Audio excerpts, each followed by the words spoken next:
The Village in the Jungle by L.S. Wolfe. Chapter 1.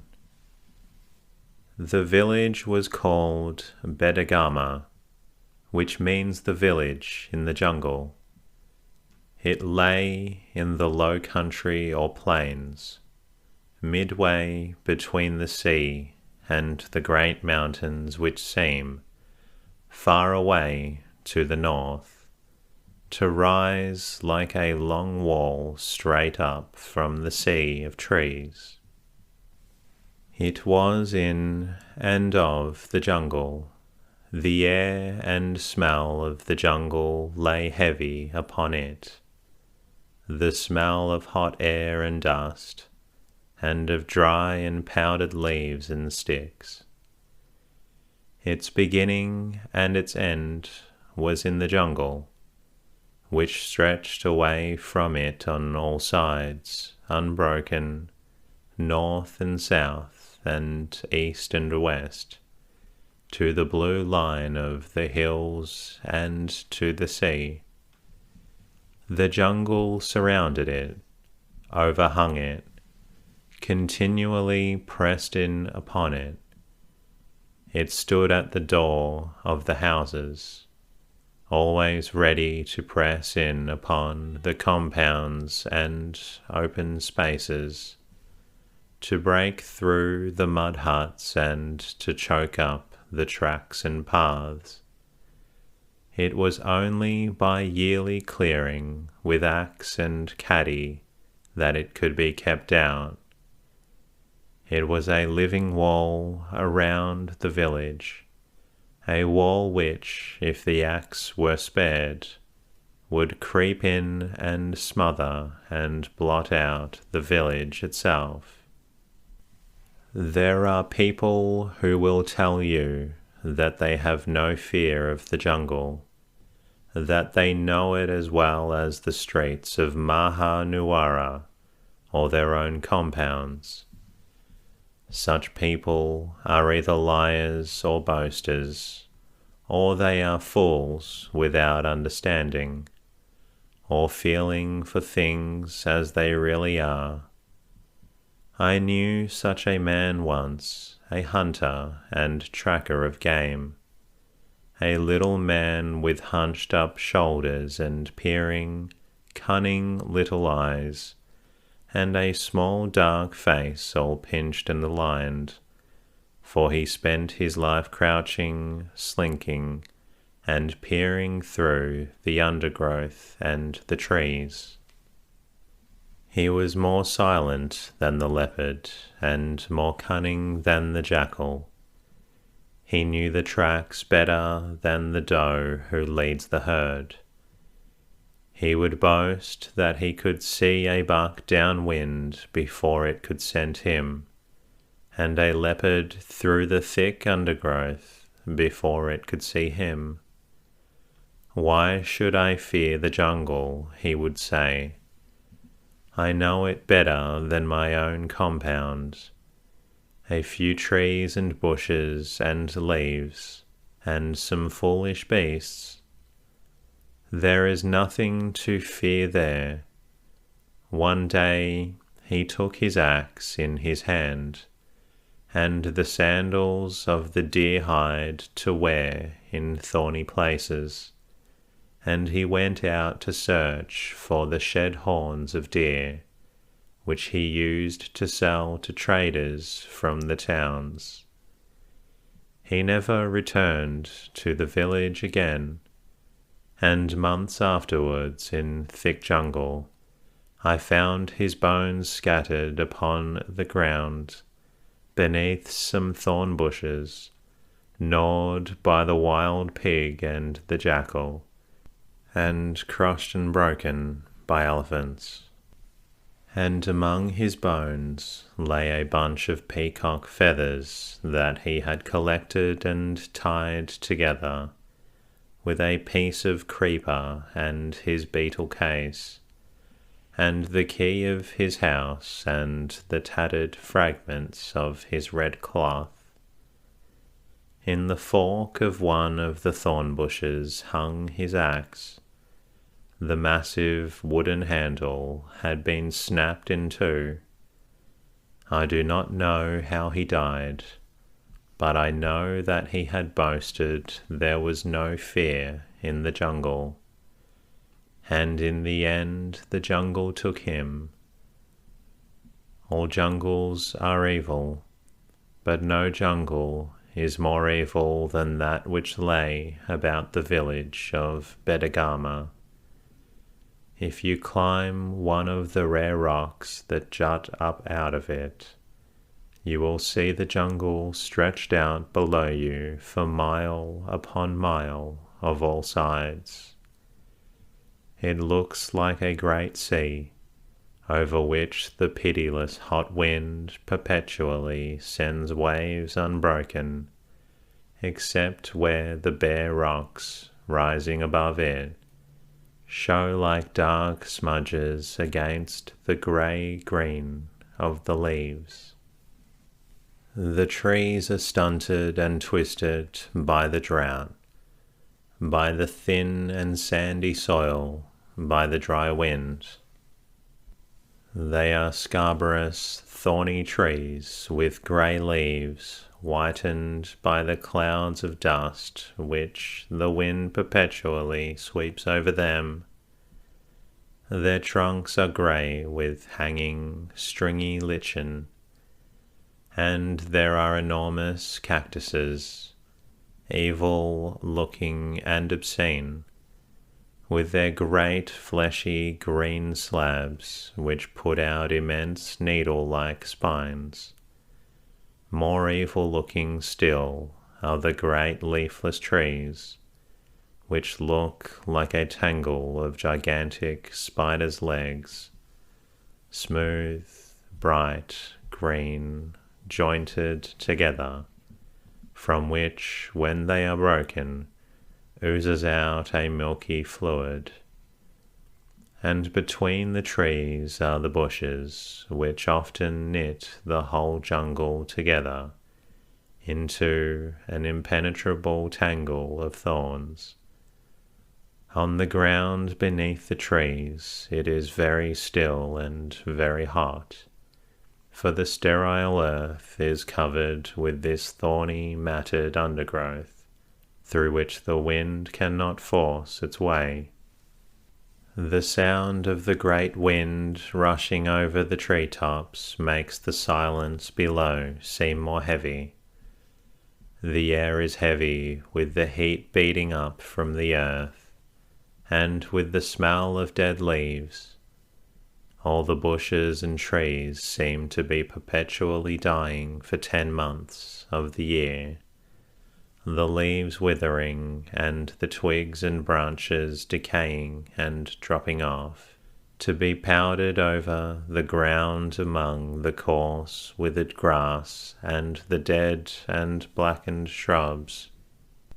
And yet every year when the rains come, the whole jungle bursts out again into green, and it forces its way forward into any open space upon the tracks into the villages and compounds, striving to blot out everything in its path. If you walk all day through the jungle along its tangled tracks, you will probably see no living thing. It is so silent and still there that you might well believe that nothing lives in it. You might perhaps in the early morning hear the trumpeting and squealing of a herd of elephants, or the frightened bark of the spotted deer, or the deeper bark of the sambar, or the blaring call of the peacock. But as the day wore on and the heat settled down upon the trees, you would hear no such sound but the rush of the wind overhead, and the grating of dry branches against one another. Yet the shadows are full of living things, moving very silently themselves like shadows between the trees, slinking under the bushes and peering through the leaves. For the rule of the jungle is first fear, and then hunger and thirst. There is fear everywhere, in the silence and in the shrill calls and the wild cries, in the stir of the leaves and the grating of branches, in the gloom, in the startled, slinking, peering beasts. And behind the fear is always the hunger and the thirst. And behind the hunger and the thirst is fear again. The herd of deer must come down to drink at the waterhole. They come down driven by their thirst, very silently through the deep shadows of the trees to the water lying white under the moon. They glide like shadows out of the shadows, into the moonlight, hesitating, tiptoeing, throwing up their heads to stare again into the darkness, leaping back only to be goaded on again by their thirst, ears twitching to catch a sound, and nostrils quivering to catch a scent of danger. And when the black muzzles go down into the water, it is only for a moment, and then with a rush the herd scatters back again, terror-stricken, into the darkness. And behind the herd comes the leopard, slinking through the undergrowth. Whom has he to fear? Yet there is fear in his eyes and in his slinking feet, fear in his pricked ears and in the bound which he vanishes into the shadows at the least suspicious sound. In the time of the rains, the jungle might seem to be a pleasant place. The trees are green, and the grass stands high in the open spaces. Water lies in pools everywhere. There is no need to go stealthily by night to drink at rivers or water holes. The deer and the pig roam away, growing fat on the grass and the young leaves and the roots. The elephant travels far from the river bank. The time of plenty lasts, however, but a little while. The wind from the northeast drops. The rain fails. For a month a great stillness lies over the jungle. The sun looks down from a cloudless sky. The burning air is untempered by a breath of wind. It is spring in the jungle, a short and fiery spring, when in a day the trees burst out into great masses of yellow or white flowers, which in a day wither and die away. The pools and small water holes begin to dry up under the great heat. The earth becomes caked and hard. Then the wind begins to blow from the southwest, fitfully at first, but growing steadier and stronger every day. A little rain falls, the last before the long drought sets in. The hot, dry wind sweeps over the trees. The grass and the shrubs die down. The leaves on the small trees shrivel up. They grow black and fall. The grey earth crumbles into dust and splits beneath the sun. The little streams run dry. The great rivers shrink. until only a thin stream of water trickles slowly along in the middle of their immense beds of yellow sand. The water holes are dry. Only here and there, in the very deepest of them, on the rocks, a little muddy water still remains. Then the real nature of the jungle shows itself. Over great tracts there is no water for the animals to drink.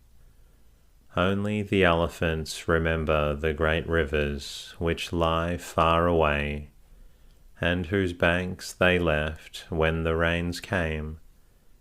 As soon as the southwest wind begins to blow, they make for the rivers again.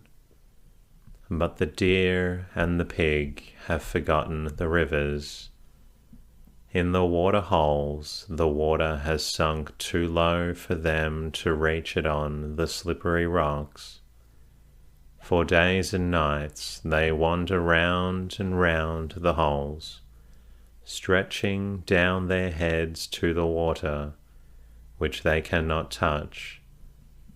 Many die of thirst and weakness around the water holes. From time to time one, in his efforts to reach the water, slips and falls into the muddy pool, and in the evening the leopard finds him an easy prey. The great herds of deer roam away, tortured by thirst, through the parched jungle. They smell the scent of water in the great wind that blows in from the sea.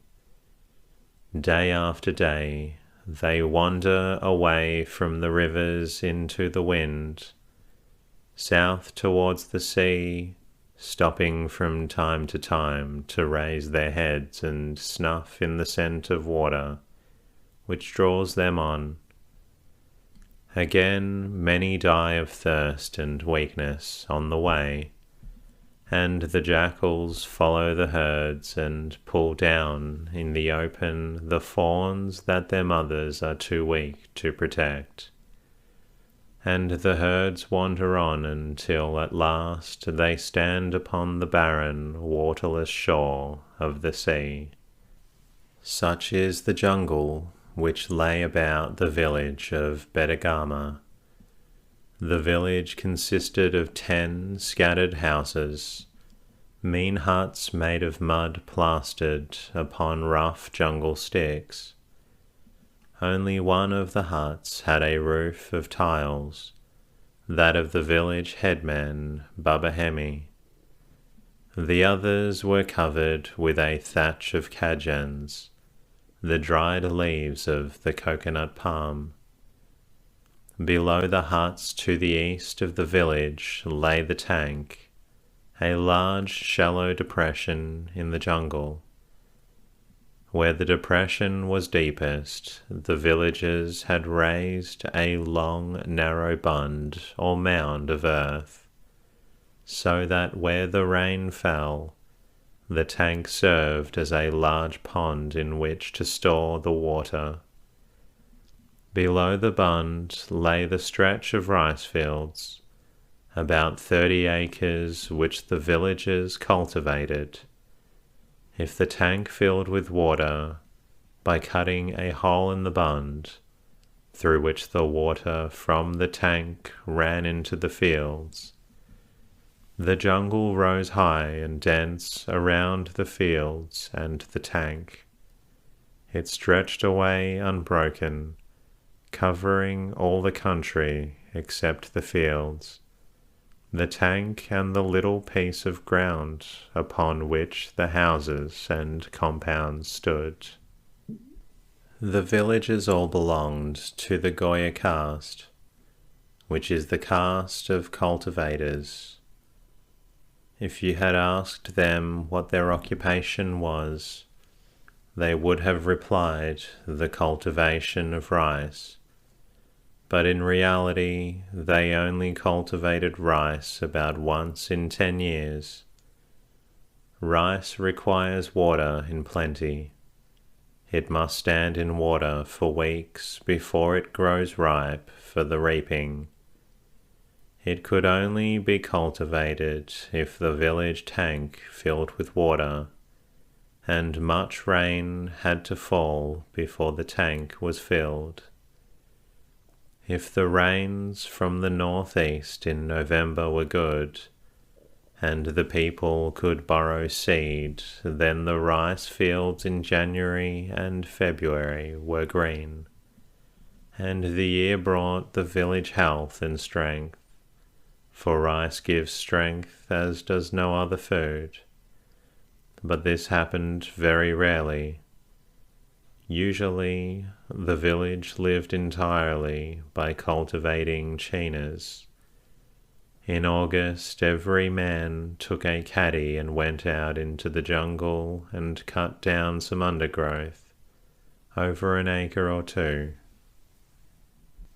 Then he returned home. In September, he went out again and set fire to the dead undergrowth, and at night in the jungle would be lit up by points of fire scattered around the village for miles, for so sterile is the earth that a 𝐶𝐨, burnt and sown for 1 year, will yield no crop again for 10 years. Thus the villagers must each year find fresh jungle to burn. In October, the land is cleared of ash and rubbish, and when the rains fall in November, the ground is sown broadcast with millet or 𝐥𝐤𝐤𝐞 or maize, with pumpkins, chilies, and a few vegetables. In February the grain is reaped, and on it the village must live until the next February.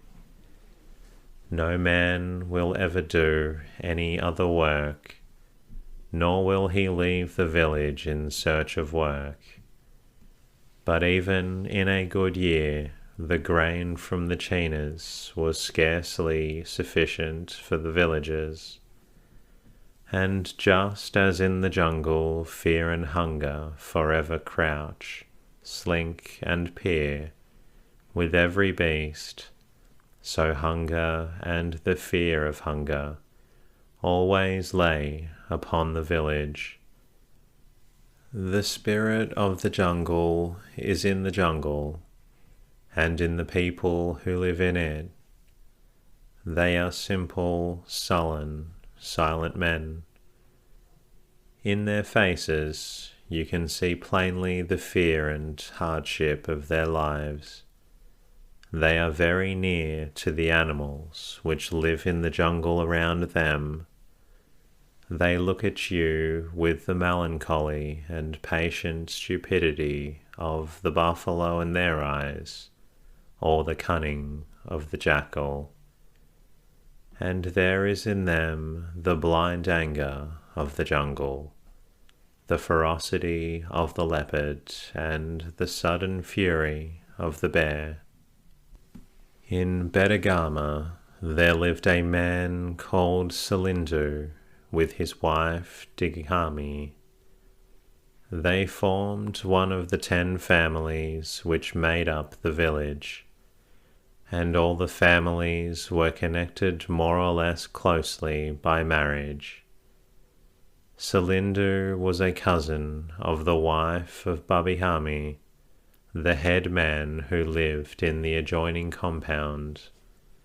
𝐥𝐢𝐤𝐞 had been made the headman because he was the only man in the village who could write his name. He was a very small man, and was known as 𝐿𝐴𝐤𝐻𝐴𝐻𝐴𝐻𝐴, the little 𝐿𝐴𝐤𝐻𝐴𝐻𝐴. Years ago, when a young man, he had gone on a pilgrimage to the villa at Medawama. He had fallen ill there, and had stayed for a month or 2 in the priest's pensala. The priest had taught him his letters, and he had learnt enough to be able to write his own name. 𝐸 was a cultivator like the other villagers. The village called him 𝐶𝐴𝐧'𝐭, slightly mad. Even in working in the 𝐶īna, he was the laziest man in the village. His real occupation was hunting. That is to say, he shot deer and pig with a long muzzle loading gas pipe gun whenever he could creep up to one in the thick of the jungle, or by lying by the side of a water hole at night, shoot down some beast who had come there to drink. Why, this silent little man with the pinched-up face of a grey monkey and the long, silent, sliding step should be thought slightly mad was not immediately apparent.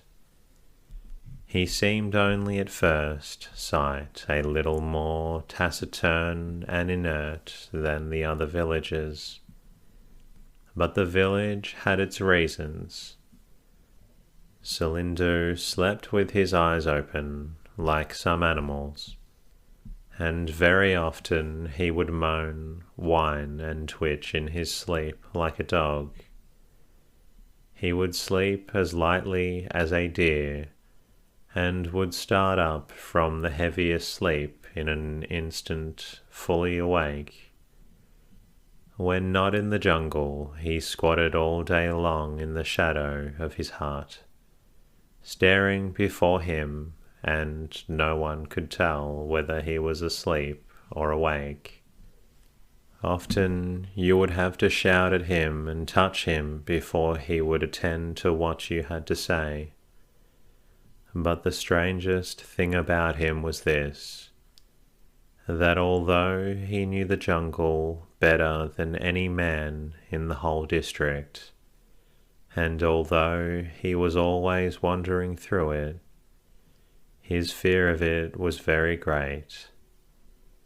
He never attempted to explain or deny this fear. When other hunters laughed at him about it, all he would say was, "I am not afraid of any animal in the jungle. No, not even of the bear or of the solitary elephant, whom all of you really fear.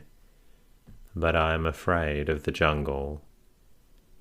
But though he feared it, he loved it in a strange, unconscious way, in the same unconscious way in which the wild buffalo loves the wallow, and the leopard his lair among the rocks. Silent, inert, and sullen, he worked in the 𝐶īna or squatted about his compound. But when he started for the jungle, he became a different man. With slightly bent knees and toes turned out, he glided through the impenetrable scrub with a long, slinking stride, which seemed to show at once both the fear and the joy in his heart. And that concludes tonight's readings. I hope you've thoroughly enjoyed it, but I also hope it's helped you feel a little drowsy. If you're not quite tired yet, feel free to listen to another episode.